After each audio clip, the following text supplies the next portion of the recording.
Perfect. Let's learn about the conditionals in English. For me, this is the easiest way, okay, for you to understand the conditionals. They're divided into basically four parts and then the mixed conditional at the end, which is like a combination of the four basic conditionals that I'm going to teach you. The first one is what we call the zero conditional. This is the factual conditional when you're talking about something that is true, okay? It's possible. What's the structure for the zero conditional? In the if statement, you have to use the present simple tense. In the result clause, you have to use the present simple tense. What do I mean by that? So the conditionals are divided into two parts. We have the if clause, and that means the part of the sentence that includes the word if. If is a conditional, okay, that's going to be stated after.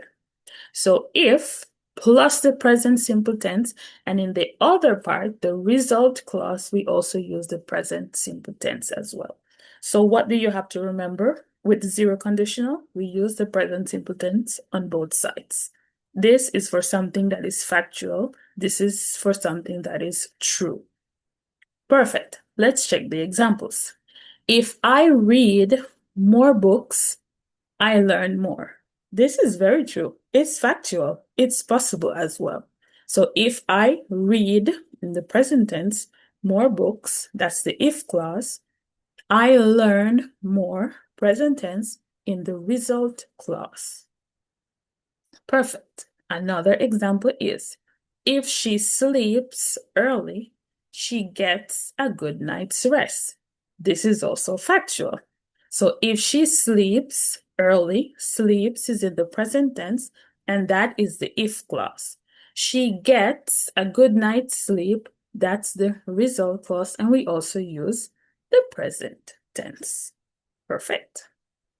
Now, let's learn about the first conditional. The first conditional is made up of two important structures. The first part, okay, so that's in the if clause. We also have to use the present simple tense. But in the result clause, we have to use will plus the base form of the verb. What do I mean? If it is sunny tomorrow, so if it is in the present simple tense, okay, and that's the if clause. If it is sunny tomorrow, we will go to the park. So we have will, the modal verb will, plus the base form of the verb to go. We will go to the park. If she cooks fish, then I will eat it. If she cooks fish, that's the if clause, and we're using the present simple tense. Then I will eat it. Will eat. So will, the modal verb, plus the base form of the verb to eat. And this is the first conditional. It's used to express possibility. Awesome. The next is the second conditional. The second conditional is used for hypothetical situations, okay? This is not factual, this is not true, but we desire this to be true, okay? What's the structure of the second conditional? We have to use if plus the simple past tense in the if clause. In the result clause, we have to use would plus the base form of the verb. What do I mean? An example is, if I won the lottery, I would buy a house. Did I win the lottery? No. So it's hypothetical. It's not real. It's not true. But that's what we desire.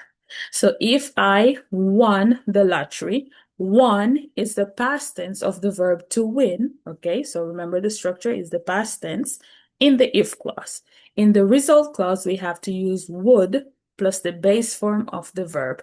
In this case, I would buy a house. So the verb to buy becomes only buy. Another example, if I had a car, I would drive to the beach. Do I have a car? Well, no, it's hypothetical. So had is the past tense of the verb to have. I would drive to the beach. It's would plus the base form of the verb to drive. Another example, and this one is the irregular use of the verb to be in the conditionals. If I were rich, I would travel more.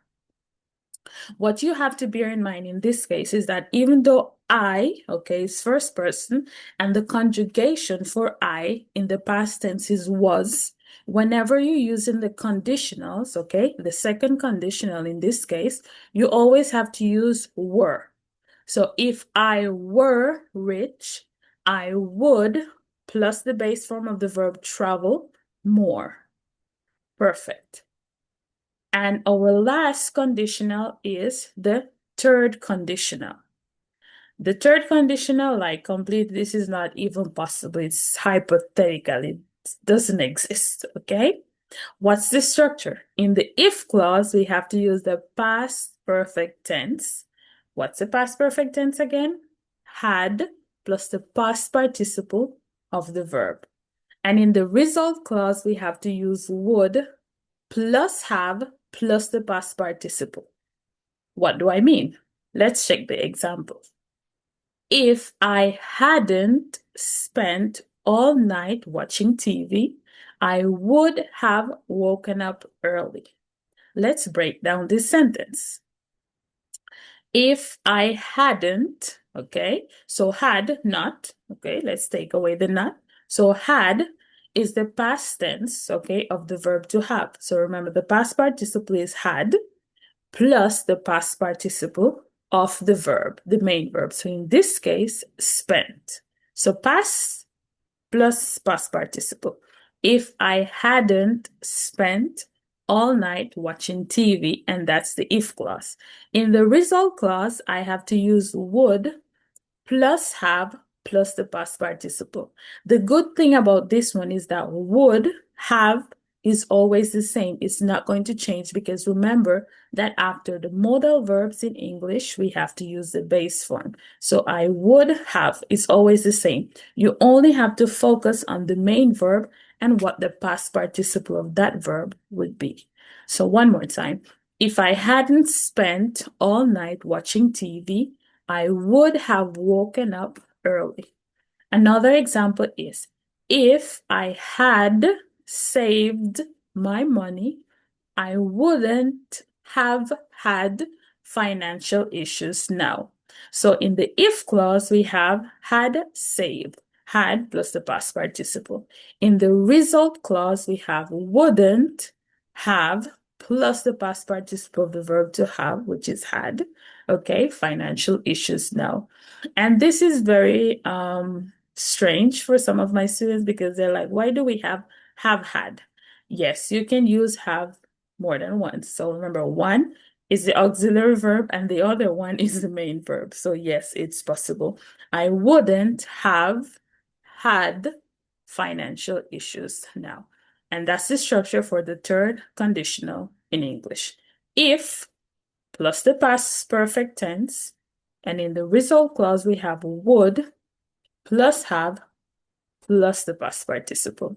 And then sometimes you might see in other courses where they have the mixed conditional, okay, which would be like a combination of the different conditionals that we just saw. Perfect. We will move on with the next part of the course in a moment.